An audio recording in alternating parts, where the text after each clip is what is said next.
మీ business ఏదైనా మీ ఊర్లో promotion చేయాలంటే అది సుమన్ టీవీతోనే సాధ్యం. ఇప్పుడే సంప్రదించండి. శ్రీ కళ్యాణ గుణావహం రిపుహరం దుస్వప్న దోషాపహం గంగా స్నాన విశేష పుణ్య ఫలదం గోదాన తుల్యం రుణాం ఆయుర్వృద్ధితముత్తమం శుభకరం సంతాన సంపత్ప్రదం నానా కర్మసు సాధనం సముచితం పంచాంగమాకర్ణ్యతాం. తిథి వార నక్షత్ర యోగ కరణములచే నింపబడినటువంటి పంచాంగము, షడ్రసోపేతమైన ఉగాది పచ్చడి తీసుకొని ప్రతి గ్రామములోని ప్రధాన దేవాలయమునందు ఆస్తిక భక్త జన సమూహమున ఈ పంచాంగ శ్రవణం చేయుట పరిపాటి. మానవుడు చేసిన కర్మలన్నింటినీ కూడా పుణ్యము పాపములను నిర్ణయించేది ఉగాది నాడు వాళ్ళు విన్నటువంటి పంచాంగ శ్రవణం. ఈ పంచాంగ శ్రవణము ఆ గ్రామ పురోహితుల ఆ ఊరి పెద్దల ఎదుట, ఊరి భక్తజనుల ఎదుట ఆ పంచాంగం చెప్పడం ఆనవాయితీ. ఈ పంచాంగం వింటే ఏం ఫలితం వస్తుందయ్యా అంటే కళ్యాణ గుణావహం, మనకు అన్ని శుభాలనిచ్చేటటువంటిది. రిపుహరం, మానవులో ఉన్నటువంటి అంతఃశత్రువులైన కామ క్రోధ మోహ లోభ మద మాత్సర్యాల చేత ఆ శత్రువులను జయించేటటువంటిది. మానవుడికి వచ్చే దుస్వప్నాలను హరించేటిది. గంగా స్నానం చేస్తే ఎంత పుణ్యం అయితే వస్తుందో ఆ గంగా స్నాన పుణ్యాన్ని ఈ పంచాంగ శ్రవణం ద్వారా, గోదాన తుల్యం రుణం, గోదానం చేస్తే వచ్చేటటువంటి ఫలము, ఆయుష్ను పెంచేటిది, ఎప్పుడు కూడా మన సంతానానికి శుభాలను ఇచ్చేటటువంటిది. ఏ పని చేసినా కూడా ఆ పనిలో ఫలితాన్ని, ఆనందాన్ని వచ్చేటటువంటి ఫలితాలు ఏవైతే ఉంటాయో ఇవన్నిటినీ కూడా ఉగాది నాడు దేవాలయంలో ఉన్నటువంటి పంచాంగ శ్రవణం ద్వారా దొరుకుతుందని పండితుల ఉవాచ. ఈ సంవత్సరం విశ్వావసునామ సంవత్సరం. సంవత్సరంలో పోయిన క్రోధి తరువాత రేపు వచ్చే దాని గురించి పంచాంగంలో 2 భాగాలు ఉంటాయి, చాంద్రమానము, సౌరమానం అని. చాంద్రమానం అంటే పంచాంగానికి సంబంధించిన రైతులకు, ముఖ్యంగా పంచాంగం ఎవరికి కావాలంటే ఓన్లీ రైతులకే కావాలి. రైతుల కోసమే పంచాంగం. వాళ్ళు ఎప్పుడు ఏ తిథిలో ఏది పెట్టుకోవాలి, ఎట్లాంటి పంటలు పండించుకోవాలి, శుభకార్యాలు చేసుకుంటే వాళ్లకు తిథివార నక్షత్రాల ద్వారా చేస్తుంటాం కనుక చాంద్రమానం తీసుకుంటాం. ఈ సంవత్సరము 351 రోజుల పంచాంగం వచ్చింది. 350 రోజులు మాత్రమే ఉంటాయి. కానీ మన క్యాలెండర్ ప్రకారం, ఇంగ్లీష్ క్యాలెండర్ ప్రకారము 365 రోజులు 4 గంటలు ఉంటుంది. 365 భావం. దాన్ని సౌరమానం అంటాం. అది దృక్ సిద్ధాంతం. ఈ సౌరమానాన్ని నిర్ణయించేది ప్రతి నెలకు కూడా సూర్యుడు సంక్రమణ చేస్తుంటాడు. మేష సంక్రమణం, వృషభం, మిథునం, ఈ విధంగా చివరికి అన్నిటికీ సంక్రమణ చేసుకుంటూ వస్తుంటాడు. ఇది ఏప్రిల్ 14 నాడే వస్తుంటుంది కార్తీక. ఇది మారదు. ఉగాది మారినా, దీపావళి మారినా, దసరా మారినా, ఏది మారినా కూడా ప్రతి సంవత్సరము ఎప్పుడు కూడా కార్తీక జనవరి 14 ఒక రోజు అటు ఇటు మారుతుంటది. మేషరాశిలోకి ఒకవేళ సూర్యుడు ప్రవేశిస్తే దాన్ని మేష సంక్రమణ అంటాం. అది ఏప్రిల్ 14 నాడొస్తుంది. దాన్ని మనము అశ్విని కార్తె అంటాం. ఈ కార్తెలన్నింటినీ కూడా మనకుండే 27 కార్తుల్లో అశ్విని కార్తె నుంచి మొదలుకొని రేవతి కార్తీ వరకు ప్రతి 13 రోజులు, 13.5 రోజులకు ప్రతి వస్తుంటాయి. ఇవన్నీ కూడా సౌరమానం. ఈరోజు ఈ పంచాంగము ఆదివారం నాడు వచ్చింది. ఆదివారం నాడు ఉగాది వచ్చింది కనుక ఆదివారానికి సూర్యుడు అధిపతి, ఆ సూర్యుడే రాజు. ఆ సూర్యుని యొక్క రాజు కనుక అతనికి ఉండే టీం, అతని యొక్క మంత్రివర్గ టీం అందరూ కూడా ఆ నవనాయక సహా ఆదివారము ఉగాది కనుక ఆనాడు అధిపతి సూర్యుడు, చంద్రుడు మంత్రి, సేనాధిపతి రవి, అటువంటి వాడు గురువు, ధాన్యాధిపతి పంటలు పండిన తర్వాత వచ్చి తెచ్చుకునేటటువంటి ధాన్యాధిపతి కుజుడు, అర్ఘ్యాధిపతి మేఘాధిపతి, వర్షం ఇచ్చేది రవే పైనుంచి, మేఘాల నుంచి మళ్ళీ తీసుకునేదే రవి. వర్షం ఇస్తున్నాడు, వర్షం తీసుకున్నాడు కనుక అర్ఘ్యాధిపతి మేఘాధిపతి 2 కూడా రవి. రసాధిపతి శని, రసానికి సంబంధించిన వస్తువులు, వెండి తగరము బంగారం లాంటి వస్తువులు, ముళ్ళు లాంటి గోధుమ లాంటి వస్తువులను తయారు చేసి దానికి అధిపతి శని. నీరసాధిపతి బుధుడు, మన తగరం గాని బంగారం గాని రసావన్నీ పాదరసం లాంటి రస వస్తువులకన్నిటి కూడా, అగరొత్తులు లాంటి వాటికి కూడా సంబంధించినటువంటి అధిపతి బుధుడు. తర్వాత ప్రతి సంవత్సరం కూడా పశుపాలకుడు, స్థాన సంరక్షకుడు. మనం పశువుల దొడ్డిని నిర్మించుకున్న తర్వాత అందులో పశువులు ఉంటాయి.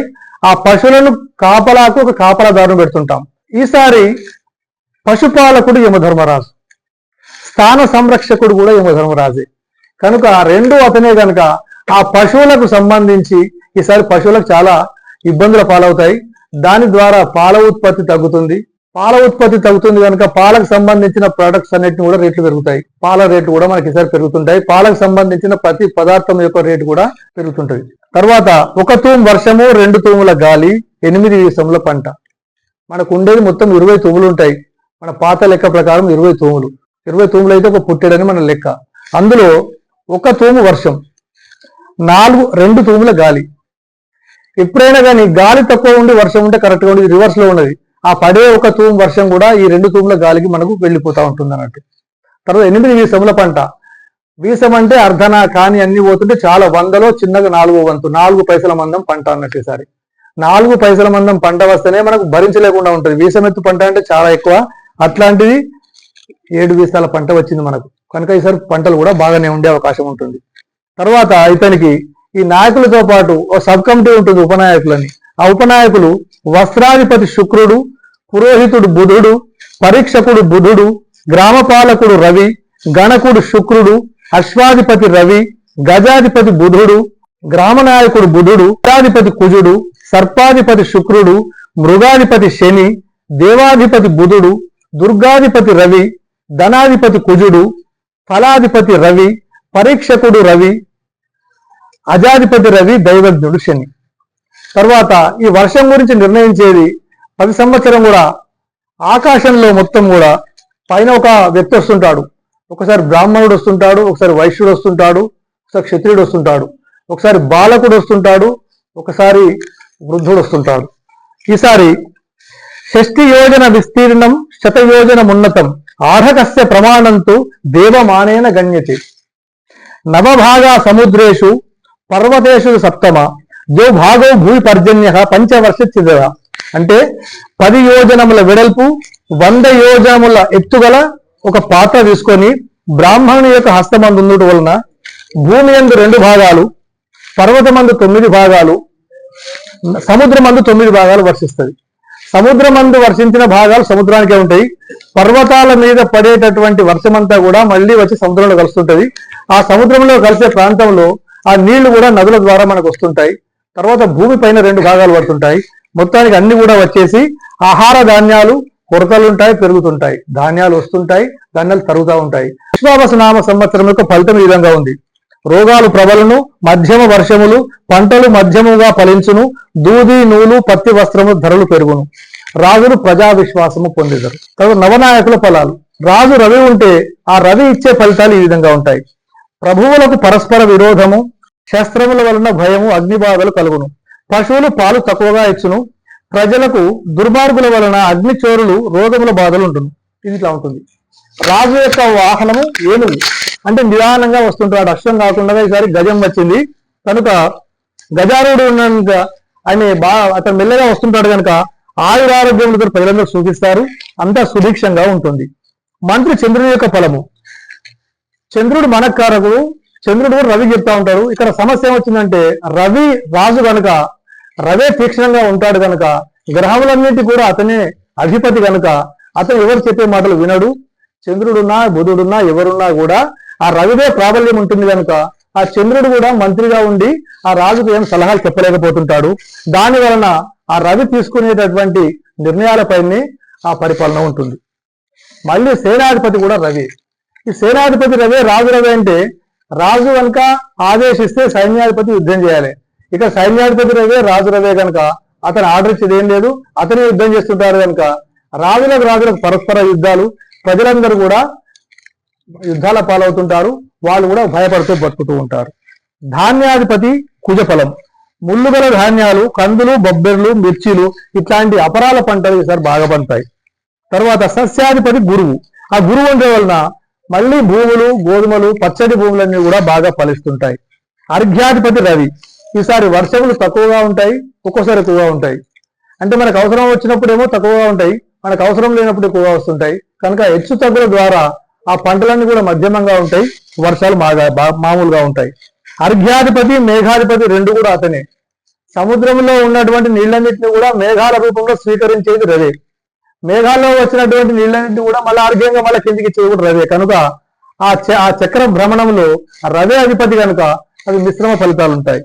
పశుపాలు కూడా యమధర్మరాజే కనుక ఈసారి పశువులను కాపాడేది అతనే, సంరక్షించే అతనే కనుక అది కృష్ణుని చేతుల్లో బలరాముని చేతుల్లో ఉంటే సుభిక్షంగా ఉంటుంది పాలు. కానీ యమధర్మరాజు చేతిలో ఈసారి ఉన్నది కనుక ఆ పాల యొక్క ఉత్పత్తులు, ఆ పాల యొక్క ప్రభావము, పాడి పంటలు, పశువుల సంపద కూడా బాగా తగ్గుతుంది. తర్వాత మనకుండే కందాయ ఫలాలు 12 రాసుల వారికి ఈ 12 నెలలను 3 భాగాలు చేస్తారు. చైత్రం, వైశాఖం, జ్యేష్టం, ఆషాఢం 4 నెలలు కలిపి ఒక భాగం.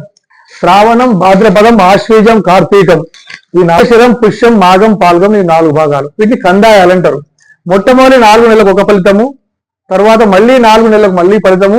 అది మొట్టమొదటి దాన్ని ఆది ఫలితం అంటాం, రెండవ దాన్ని మధ్యమ ఫలితం అంటాము, మూడవ దాన్ని అంత్య ఫలితం అంటాం.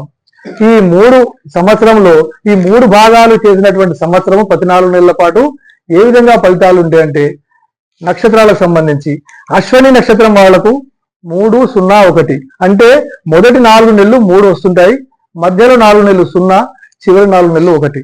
భరణి నక్షత్రముకు 6, 1, 4, కృత్తిక 1, 2, 2, రోహిణి 4, 0, 0, మృగశిర 7, 1, 3, ఆరుద్ర 2, 2, 1, పునర్వసు 5, 0, 4, పుష్యమి 0, 1, 2, ఆశ్లేష 3, 2, 0, మఖ 6, 0, 3, పుబ్బ 1, 1, 1, ఉత్తర 4, 2, 4, హస్త 7, 0, 2, చిత్త 2, 1, 0, స్వాతి 5, 2, 3, విశాఖ 0, 0, 1, అనురాధ 3, 1, 4, జ్యేష్ఠ 6, 2, 2, మూల 1, 0, 0, పూర్వాషాఢ 4, 1, 3, ఉత్తరాషాఢ 2, 0, 1, శ్రవణం 2, 0, 4, ధనిష్ట 5, 1, 2, శతవిషం 2, 0, 0,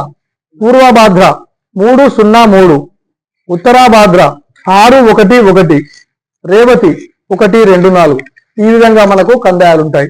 తర్వాత ఆదాయ వ్యయాలు మేషం నుంచి మొదలుకొని మీనరాశి వరకు వాళ్ళకి ఈ సంవత్సరము విశ్వాసనామ సంవత్సరంలో ఆదాయ వ్యయాలు ఈ విధంగా ఉన్నాయి.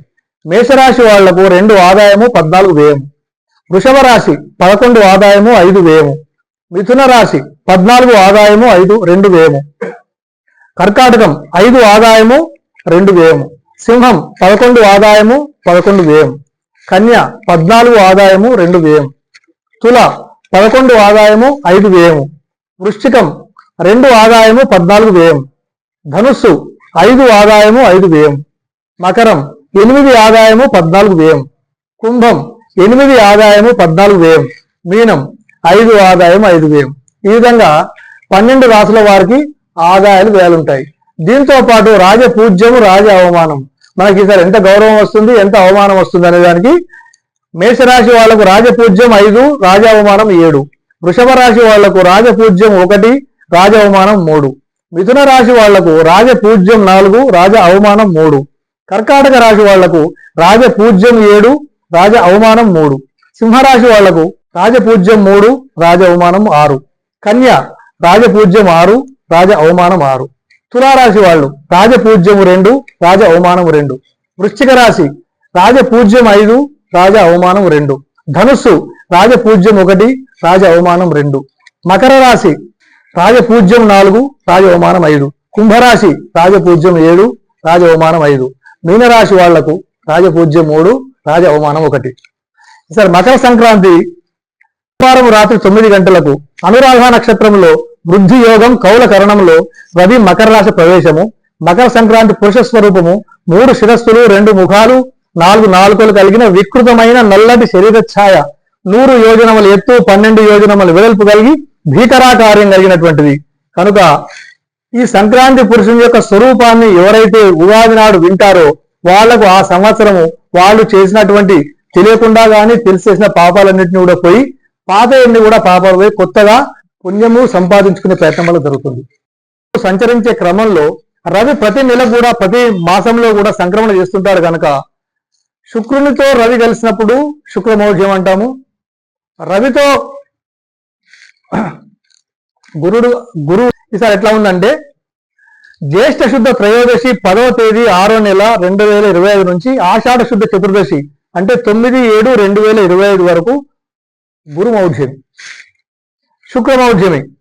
మార్గశిర శుద్ధ సప్తమి 27/11/2025 గురువారం నుండి మాఘ బహుళ అమావాస్య 17/2/2006 వరకు శుక్రమౌఢ్యమి. పుష్కరాలు వైశాఖ బహుళ తదియ 15/5/2025 గురువారం నుంచి సార్త త్రికోటి సహిత సరస్వతి నది పుష్కరారంభం. ఈసారి పుష్కరాలు మే నెల 15వ తేదీ నుంచి పుష్కరాలు సరస్వతి నది అంతర్వాహినిగా మన భారతదేశంలో ప్రవహిస్తూ ఉంటుంది. అన్ని కూడా హిమాలయాల నుంచి వస్తుంటాయి. గంగా నది ఇవన్నీ వచ్చినప్పుడు అన్ని కూడా పైన వచ్చేసి 5000 సంవత్సరాల కంటే క్రితము ఆ సరస్వతి నది భూమిలోకి ఇంకిపోయింది. ఇది అంతర్వాహినిగా ప్రవహిస్తూ ఉంటుంది. ఇప్పుడు రాజస్థాన్ ఉండేలో ఆ ఎడారి మొత్తం కిందంతా కూడా ఆ సరస్వతి నది ఉంటుంది. తర్వాత ఈ నది దాని యొక్క కొంత భాగము అలహాబాద్లో అంటే ప్రయాగ్రాజ్లో గంగా యమున కలిసే చోట కొంచెం కింద భూమిలోంచి పైకి వస్తుంది.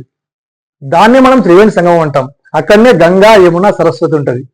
ఆ 3 చోట్ల సరస్వతి కనుక ఈసారి అక్కడనే పుష్కరాలు ఉన్నాయి కనుక ఎవరైనా గురుబలం తక్కువ ఉన్న వాళ్ళు, ఇంకా గురుబలం బాగా కావాలనుకునే వాళ్ళు 15వ తేదీ మే నెల నుంచి పుష్కరాలు ప్రారంభం అవుతాయి కనుక అందరు కూడా ప్రయాగ్రాజ్ వెళ్ళి ఆ పుష్కర స్నానం చేసి అందరు కూడా తరించండి. మనకి ఈసారి మొత్తం కార్తెల్లో అన్ని ఆదివారం కార్తెలు వచ్చినాయి. 13 కార్తెలు వచ్చినాయి మనకి ఈసారి.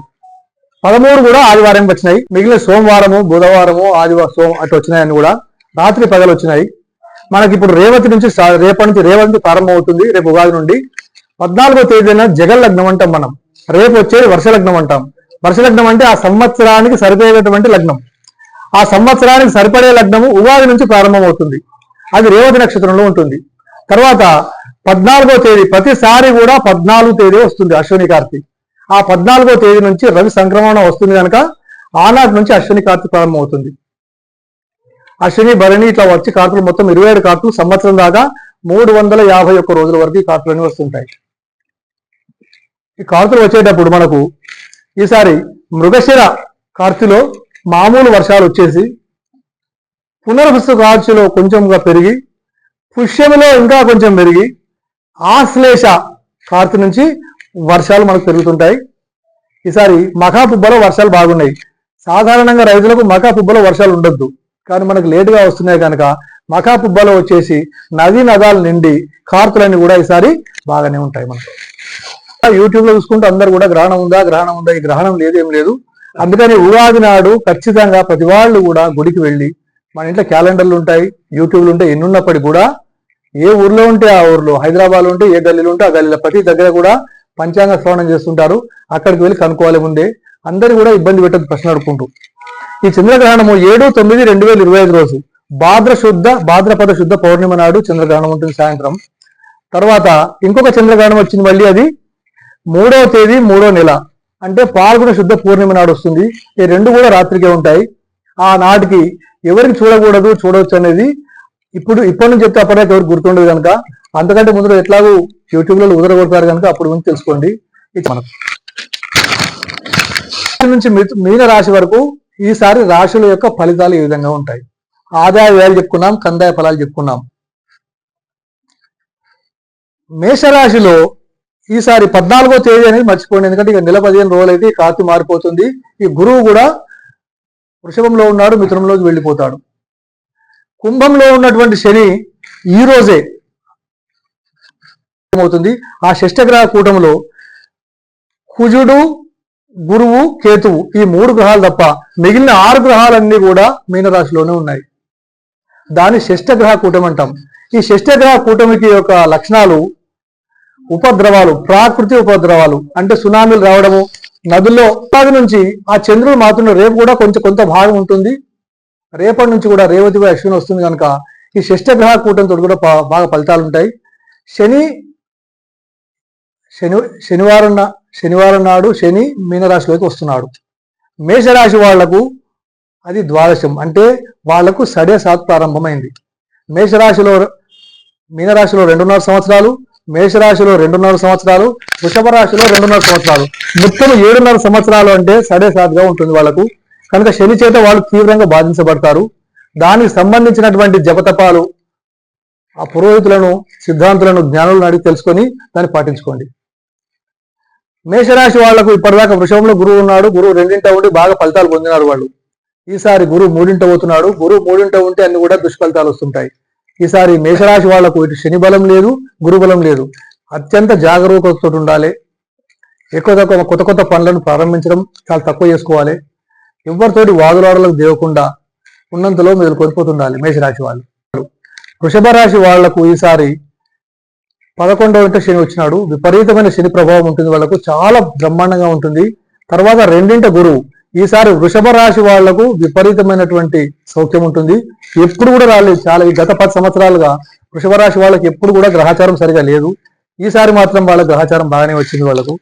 వాళ్ళు బాగానే ఉన్నారు. వాళ్ళు ఈసారి మిథునంలోకి గురుడు వచ్చినాడు కనుక, ఆ గురుడు జన్మలో ఉన్నాడు కనుక ఫలితాలు మామూలుగా ఫలితాలు ఉంటాయి. తర్వాత 10వ ఇంట శని ఉంటున్నాడు వాళ్ళకు. ఆ 10వ ఇంట శని ఉంటున్నాడు కనుక ఆ శని ప్రభావం కూడా బ్రహ్మాండంగా ఉంటుంది. శని పవర్ఫుల్ తోటి ఈసారి మిథున రాశి వాళ్ళు గిటన్ అయిపోతుంటారు. వాళ్ళకి 9ంట శని వస్తుంది. ఆ గురువు కూడా ద్వాదశం వస్తున్నాడు. వాళ్ళకు 9ంట శని మామూలు ఫలం వస్తుంది. ఆ 12వ ఇంట గురువు తక్కువగా ఫలితం ఉంటుంది కర్కాటక రాశి వాళ్ళకు. సింహరాశి వాళ్లకు అష్టమ శని ప్రారంభం. వాళ్ళకు అష్టమ శని ప్రారంభం అంటే మళ్ళా 2.5 సంవత్సరాల దాకా సింహరాశి వాళ్లకు బాగా ఇబ్బందికరమే.